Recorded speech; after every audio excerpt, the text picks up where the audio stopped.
I'm going to go ahead and get us started here as people keep filtering in. My name is Eric Hagan, an independent wealth manager, investment advisor representative with Next Financial Group. Today I'm joined by my colleagues Greg Petrie, Travis Ostrovac, and Jeff Thole. We all office in and around the Twin Cities area. I would like to thank everybody here for being on the call with us today. At Next Financial Group, each client that we work with is unique. To treat each client as such, we offer a fee-only investment platform that relies on the latest technology to allow us to the literally hundreds of money managers that we currently have relationships with. Working with each client, we help hand-select managers who have historically delivered the type of performance that each client is looking for, given where we're at in the market cycle. History creates a compelling argument that the markets go, and it continues to surprise people that there are different investment strategies that work better during the vastly different segments of the market cycle. For example, in the 90s, it was critical to stay in the market, to stay invested, as the market just kept going up. Period, a buy and hold strategy worked well, but during the last decade, it was critical to not stay in the market, and as such, a buy and hold strategy has not worked very well. Knowing this, what we advocate is to diversify not only by asset class, but also by investment strategy. On this call today, there's over 100 years worth of investing experience, and what we've found is that many individual, regular investors have done an okay job diversifying their investments by asset class. They have some stocks, bonds, maybe some real estate, international exposure, and some now are even getting into things like commodities.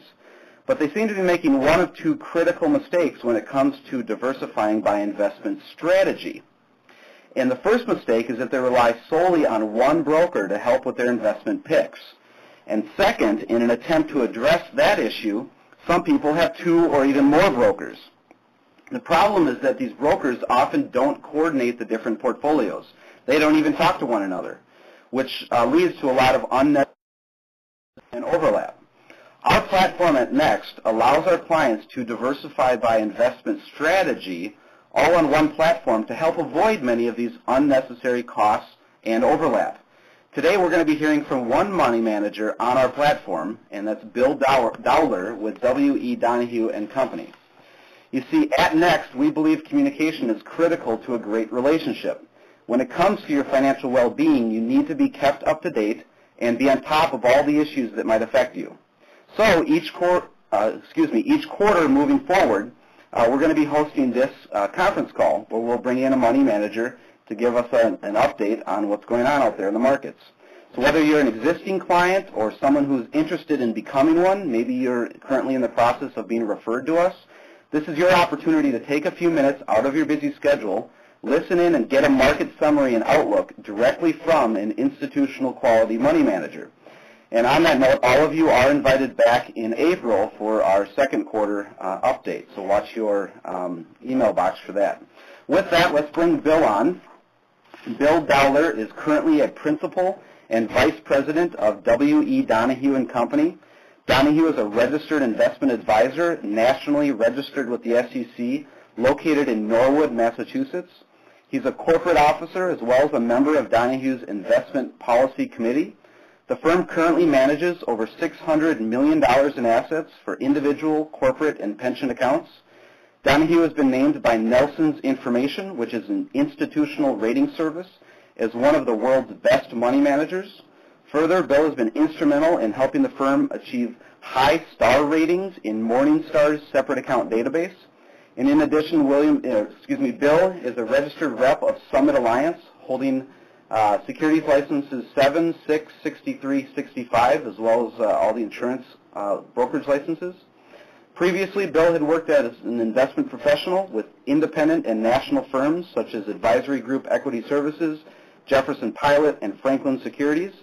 There, he worked with individual investors as well as institutional investors, recommending and trading individual securities, developing portfolios of mutual funds using modern portfolio theory, risk assessment and reduction strategies, qualified plan design and implementation, and financial planning. Before working as an independent investment advisor, president and member of Donohue's Investment Policy Committee, In addition to managing client assets for the firm, he is responsible for investment research, performance reporting, and client relationships. Further, prior to being an investment advisor, Bill was an assistant manager of mutual fund operations with State Street Bank and Trust Company. With that all being said, we're very excited to have Bill here with us today. Bill, thank you very much. I'll turn the call over to you. Well, thank you, Eric. That was very listening to my bio there. Sounds like I've been in this business for a long time. Thank you very much. I'm just going to start with a little overview of W. Donahue & Company for those that may not be familiar. Bill Donahue is the founder of our firm. He's been around for a long time. He has 7 books in print, one of them on money markets, which back in the 80s, that was, I don't know if anyone remembers, but the money markets were up. Money market rates were up around the 17-18% range, so very exciting times in the money markets. Not so much today. He's also contributed to Wall Street Journal and other major publications. And one of the businesses he's had in the past, which was money fund tables, which, like I said, back in the 80s, the Fed wasn't collecting data on money funds, but Mr. Donahue was, and he created a business, and now in the Wall Street Journal, if you go into the money fund tables, that was Bill's original business, which he sold a number of years ago. Because of all of Bill's interest in investing and his publications, he formed the Registered Investment Advisor firm in 1986, and that was mostly due to his clients that were reading his investment advice, asking him to do it for them, which he then said, I will do that for you, and started charging a fee for that. So back in the 80s, we were charging a fee for service, similar to what Eric is doing today. With that said, one of the things that we have done as an investment advisor firm is progress on our investment management style. And we clearly today do not believe in the buy and hold strategy. We believe there's a time to be in the market and a time not to be, and more specifically, a time to be in certain areas of the market and a time to avoid certain areas of the market. And one of the reasons we've come to this conclusion is we look at the markets on a technical basis. And one of the things is if you break the market up into segments, there are what's known as a cyclical bull and bear and then secular bull and bear markets. Essentially, we both know bull and bear markets are markets going up is a bull, the market going down is a bear. However, a secular is a longer-term version of that, typically about a 17 to 18-year cycle. If we go from 66 to 82, we was the last secular bear market. The market virtually went nowhere for that 17-year period. However, during that 17-year period, there were many bull and bears where the market was going up 7 to 10%, 15%, down 7, 10, 15% as well. And we believe the last secular bear market began in 2009. We believe we're still in the middle of this most recent secular bear market. And as you can probably remember, in the last 10 years or so, we've had up markets and down markets for short periods of time. However, over the bigger picture, the market has gone nowhere. And due to the fact that markets move in cycles, we'd like to bring a tactical approach to investing. And one of our solutions that some of you are using or looking at or may want to use is our Power Income portfolio. The Power Income portfolio is a strategy that trades the high-yield bond mutual funds. We want to be in the high-yield bond asset class when the high-yield bonds are looking favorable and moving up in value, and we want to go to cash or money markets when the high-yield bonds aren't looking favorable and we're moving to the protection of a money market. And the question is, why would we use high-yield bonds in doing this strategy? Because we're looking at trend indicators, and high-yield bonds tend to trend either in an upward or a down market. So we're looking for technical indicators that will initiate a buy, and we look at technical indicators that will initiate a sell for us. And the question is, why would we use high-yield bonds? Because high-yield bonds trade on earnings like a stock does. However, they trade like a bond, meaning they're not quite as volatile as a stock, but the bonds are looking at the future expectations of earnings, similar to a stock does, and they tend to trend, like I said, and it's more easily identified what trend we're in typically. Another thing that we like about the high-yield bonds is they pay a higher dividend. So it's typically right now we're in about 8 to 9% dividend range. So while we're in the high-yield bonds, we're getting that 8 to 9% dividend yield. And then and the other thing that we like about the high-yield bonds is they are less interest rate sensitive than, say, even a treasury bond.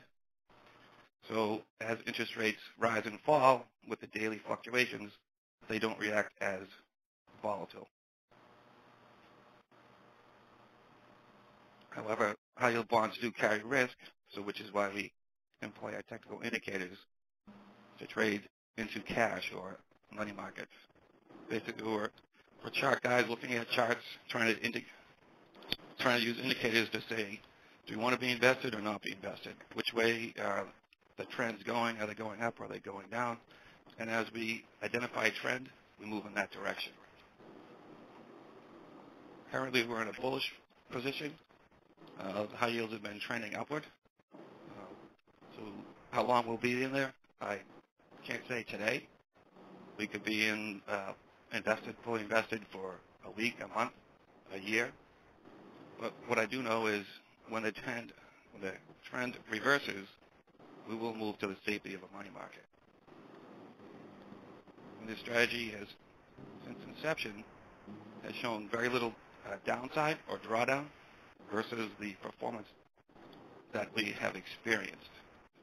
We've had some recent volatility in the marketplace, in high yields in particular. In the second half of last year, the market was moving very quickly in an upward and a downward, reversing its direction, basically for the most part on a weekly basis. So for our strategy, had some challenges because the market was trendless. However, we've gone through that recent volatility, and moving forward, we're thinking 2012 will be a much better market for a trend analysis.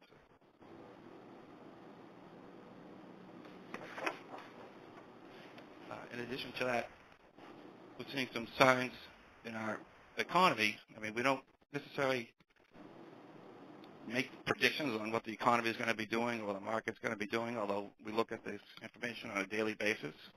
We're not market predictors. I mean, we see the news like everyone else does. We evaluate what's going on. However, at the end of the day, we're going to make our investment decisions based upon technical analysis on what is actually happening in the marketplace, as opposed to what we think may be happening or what might happen in the future. One of the things that has been making the market a lot more volatile, obviously, is the news and concerns and event-driven news coming out of Europe. And that's one of the things that really made the market volatile last year. Those are something that can't be predicted. They can't be, controlled or however, it is part of real life. And these are some of the things that we have to obviously try to work around. There are signs that our economy is gaining strength. Job creation has been one of the things that's been mentioned. However, at this point, if wage inflation doesn't go with the job creation, then the economy isn't going to be growing much as a result. So there's good signs, and then there's also with that negative signs that counteract that.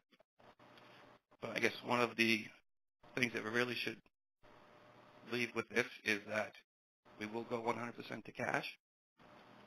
Our idea is that we would rather protect principal and wait for another opportunity to buy in and try to ride through the volatility and hope that the market moves up over time.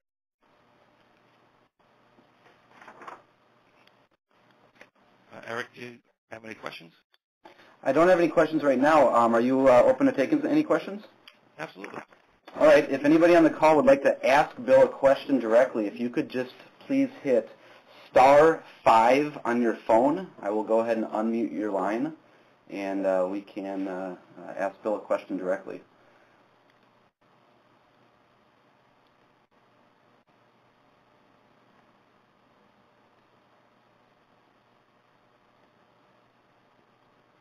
see any questions coming in. I wondered if you could elaborate a little bit on one of the most commonly asked questions that I get, and that is, aren't you just timing the market? Aren't you just predicting the future?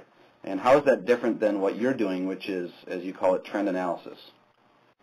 The difference is timing the market is you're making a prediction on where you think the market's going to be tomorrow, next week, next month, and then making an investment decision based upon that, and then typically going all in or all out based upon what you think is going to happen and hopefully be correct. And the more often you're correct, obviously you're rewarded for that. You're taking on a tremendous amount of risk, in my opinion, because you don't know exactly what's going to happen. You're making a bet, so to speak, or you're gambling with what you think is going to happen. The way we approach it is an entirely different scenario where we're looking at trend analysis, meaning the trend is what is actually going on today. We're looking over prices and some technical indicators that are the recent history of what's going on in the marketplace. And as the technical indicators show us a trend in either an upward or a downward market, based upon our indicators, it's actually what's going on in the marketplace today. So I wouldn't say we're reactionary, although we are reacting to what is actually going on in the market today and moving with the market as opposed to gambling on what the market is going to be doing. Great explanation. Thank you. Again, if anybody has any questions, just hit *5 on your phone, and I'll be able to open that up. Looks like I've got 2 coming in here. I'm going to go ahead and unmute. I don't have a name here, but a cell phone here in the Twin Cities. Last 4 digits 2790, or 2792. You're unmuted. Thank you. I have more of a comment versus a question. And could you just please speak up a little bit more? You're a little bit difficult to hear, and I think that this is a very enticing conversation. I'd like to really make sure I get the most out of it. Oh, absolutely. Our apologies. We'll speak up a bit. Thank you. Looks like we've got another one coming in from here in the Twin Cities. Last 4 digits are 4778. Perhaps coming from SuperValue. This is probably Alan. This is Alan. Hi, Alan. My question is, what portion of our investment portfolio should be buy and hold compared to a more proactive approach? That's a great question, Alan. I appreciate you bringing that in. Bill, what do you have to say about that? Well, my opinion on that is there are times when a buy and hold approach will work well with a tactical approach, and that would be in times of extreme volatility. But with the buy and hold approach comes the volatility itself, which lends to more risk. So my thought on that is, if you're younger and have the resources and the time to invest, the buy and hold approach along with the tactical would be a positive thing. However, if you're getting closer to retirement or in retirement where you don't have that time, when you may start needing to draw on your investments, the buy and hold approach in a volatile market is a negative thing, because you may have to take money out of the portfolio when the market is down, and therefore eating more into principal, and therefore when the market returns, you don't have that benefit of compounding. But in my opinion, that is something that is a purely individual decision. That would be something that you'd probably want to discuss with Eric, because he would have more details. Absolutely. It all has to do with time horizon. How much time do you have to be rewarded for taking on that volatility and that risk? Greg is here in the office. I think he's got a question for you, Bill. Hi, Bill. Greg Petrie, Next Financial Group. Thanks for being with us today. See, my question is regarding Eric and I had a discussion in our office yesterday regarding diversification. In my tenure in the business, I've seen the definition of diversification somewhat change, and in my humble opinion, I'm attributing that more to the globalization of economies. And what I mean, Bill, is we're seeing more of asset classes moving together, less moving away from each other at different times. I know you don't have a crystal ball with you, but do you see that changing when markets get back to, and I quote, maybe a more of a normal market condition when we have less volatility? Do you see asset classes moving less directly related? That's a great question, and with my crystal ball, which hopefully is working correctly, I would say that currently the trend, as you have mentioned, is for asset classes and different sectors to move together. The old adage is, in a rising tide, all boats rise, and the tide's going out, all boats go down. However, some of that is due to, as you mentioned, the global economy. Countries are becoming more interdependent on other countries for their goods, their services, their raw materials. So economies are becoming more intertwined. As economies or as we're moving forward, do I see that changing? Less so than I think the trend for it to continue. I think the trend will probably more for that to continue. However, there may be pockets, certain sectors that may be more isolated than others, from that. So becoming more of a challenge to identify which sectors or which businesses or business types might be a better diversification tool than others. Thank you, Bill. That answers my question beautifully. Very welcome. Great. Okay, is there anybody else that has any questions? Again, just press *5 on your phone. I'll give just a few more seconds here and we'll wrap up the call.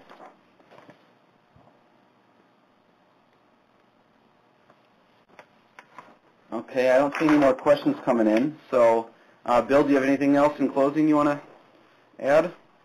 Well, I guess in closing, if anyone requires more information, please contact Eric or one of the next advisors, and I'll be more than happy to answer whatever you have in the future if you think of something after the fact. Great. Thank you, Bill, very much for taking the time out of your busy schedule today. And thanks to all of our clients who are on the call. We really commend you for staying involved with your investment plan. And then lastly, just want to thank anybody else that's on the call listening to us. If you'd like more information about the investment management service that we've described here today and the current portfolios, please go to adaptmyportfolio.com or just give Jeff or Travis or Greg or myself a call, whoever invited you to the call today. With that, we'll go ahead and close the call, and everybody have a wonderful day.